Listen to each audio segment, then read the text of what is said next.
भाजपा के अति आक्रामक मुस्लिम विरोधी चुनाव प्रचार से मुस्लिम समाज ने एक तरफा तौर पर सपा को ही अपना वोट दे दिया तथा इससे फिर बाकी भाजपा विरोधी हिंदू लोग भी बसपा में नहीं आए। और यदि ये सभी लोग इन अफवाहों का शिकार ना हुए होते तो फिर यूपी का चुनाव परिणाम कतई भी ऐसा नहीं होता जैसा कि हुआ है। और अब समय बीत जाने के बाद ये लोग दोबारा से ज़रूर पछताएंगे। लेकिन इससे ये स्पष्ट है कि मुस्लिम समाज का वोट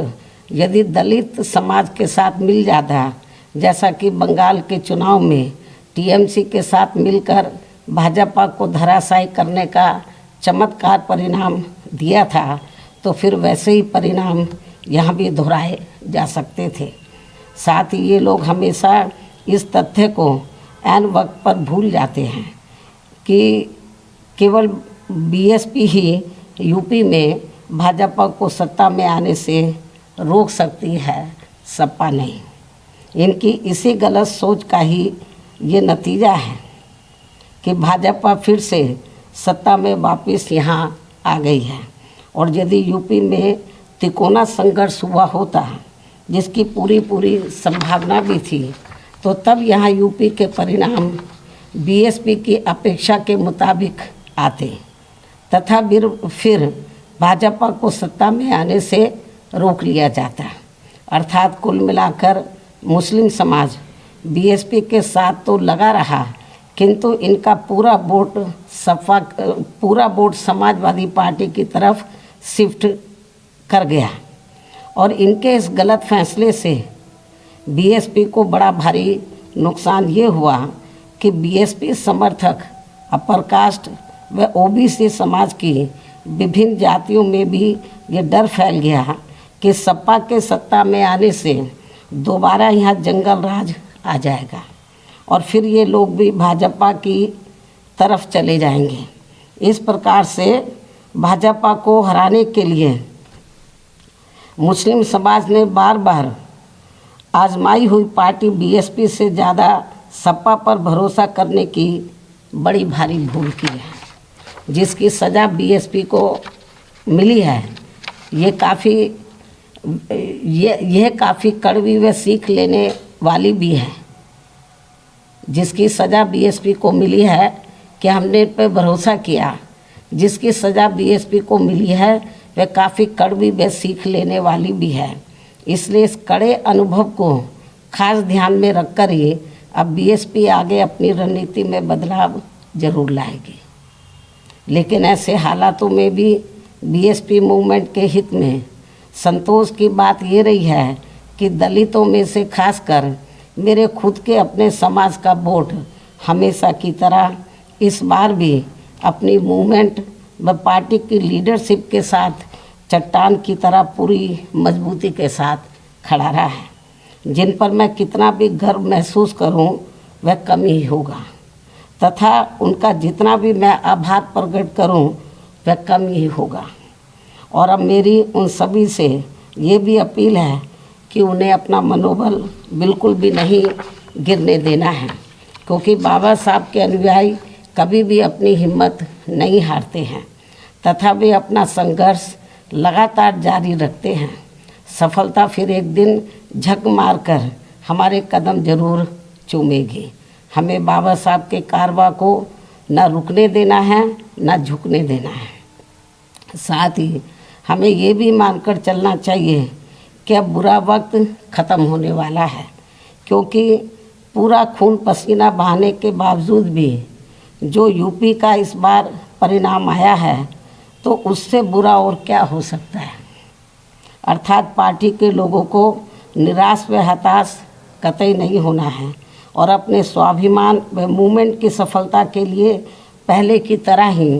पूरे जी जान से पार्टी के कार्य में लगे रहना है।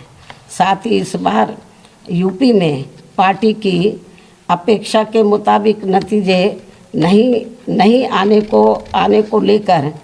फिर से मैं उन्हें ये कहना चाहती हूँ, इस बार चुनाव में मुसलमानों का वोट एक तरफा सपा की ओर जाते देखकर दलित वर्ग में से मेरे खुद के समाज को छोड़कर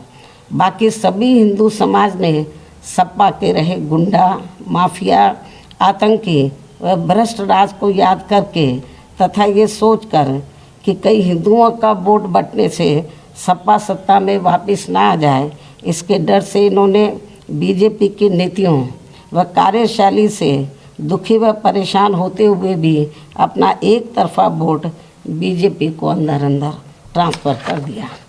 जिसने फिर बीएसपी को सन 1977 में कांग्रेस पार्टी की हुई स्थिति की तरह यहाँ इस चुनाव में लाकर खड़ा कर दिया है। हालांकि इसके बाद फिर अगले हुए चुनाव में कांग्रेस पार्टी पूर्व की तरह यूपी सहित देश के अन्य राज्यों में भी पुनः सत्ता में वापस आ गई थी। कहने का तात्पर्य ये है कि राजनीति में कभी कभी वर्तमान की तरह ऐसे उतार चढ़ाव भी आते हैं जिससे अपनी पार्टी के लोगों को भी दुखी होकर शांत बैठने की बजाय या इधर उधर भटकने की बजाय बल्कि ऐसी बदली हुई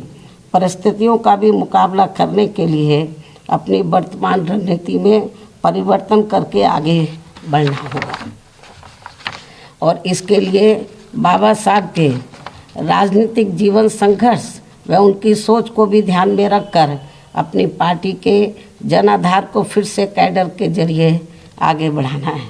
साथ ही इस मामले में हमें ये भी याद रखकर आगे बढ़ना है कि कांग्रेस ने बाबा साहब को अपने रास्ते का रोड़ा मानकर इनको सीधे चुनाव में कामयाब नहीं होने दिया था, लेकिन उन्होंने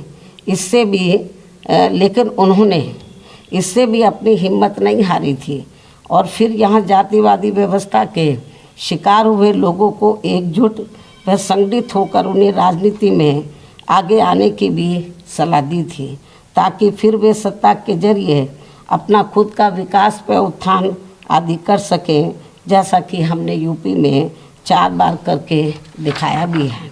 साथ ही उन्होंने उस समय कांग्रेस जैसी अन्य उन सभी जातिवादी पार्टियों से भी अलग रहने की भी सलाह दी थी जिनकी जातिवादी सोच में कोई परिवर्तन नहीं आ रहा था। इसलिए इन सब बातों को ध्यान में रखकर अपनी पार्टी के लोगों को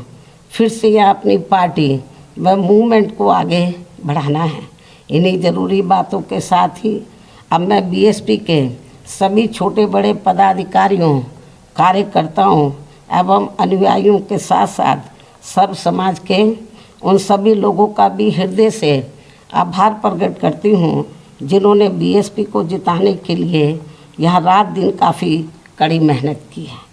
तथा पूरे तन मन धन से भाजपा को हराने के लिए यहाँ लगे रहे हैं।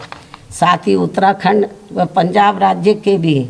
पार्टी के अपने सभी छोटे बड़े पदाधिकारियों, कार्यकर्ताओं एवं अनुयायियों का भी मैं पूरे तहे दिल से आभार प्रकट करती हूँ जिन्होंने वहाँ पार्टी को कामयाब बनाने के लिए अपनी पूरी कोशिश की है। हालांकि इन राज्यों में भी हमें उम्मीद के मुताबिक सही सफलता नहीं मिली है, जिसका पार्टी को काफ़ी दुख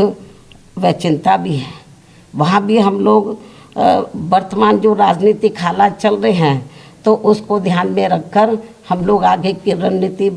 बनाकर अपनी पार्टी और मूवमेंट को आगे बढ़ाएंगे। और अब मैं इन्हीं ज़रूरी बातों के साथ ही अब मैं अपनी बात यहीं समाप्त करती हूँ। धन्यवाद। जय भीम व जय भारत।